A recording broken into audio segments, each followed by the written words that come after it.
Pepe.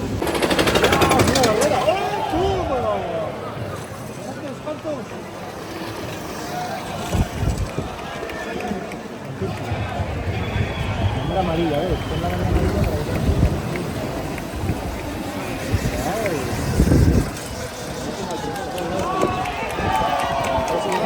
para que eso tiene roto la carrocería.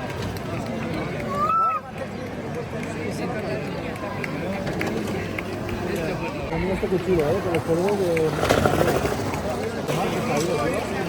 ¿Bien está ahí?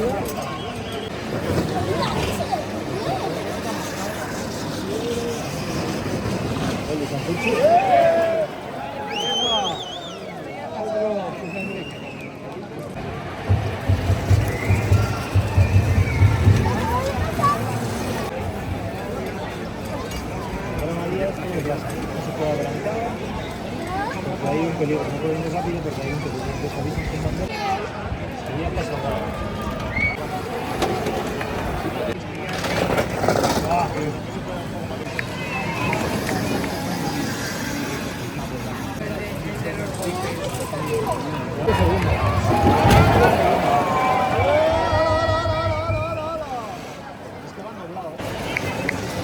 Siempre va detrás de él, ¿eh?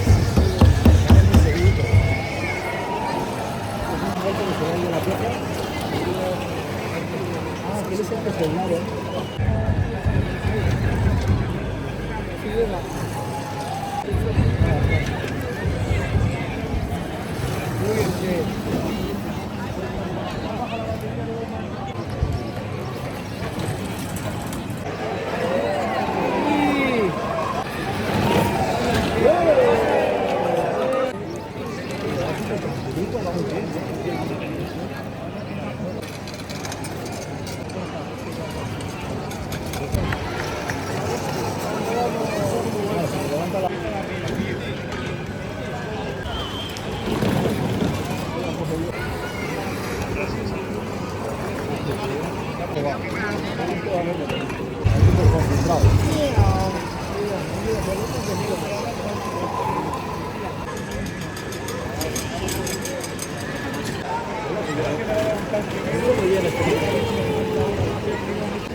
Arriba, va súper bien, tío.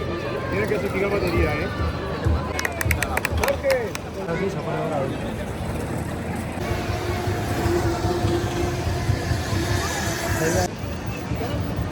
¡Tranquilo!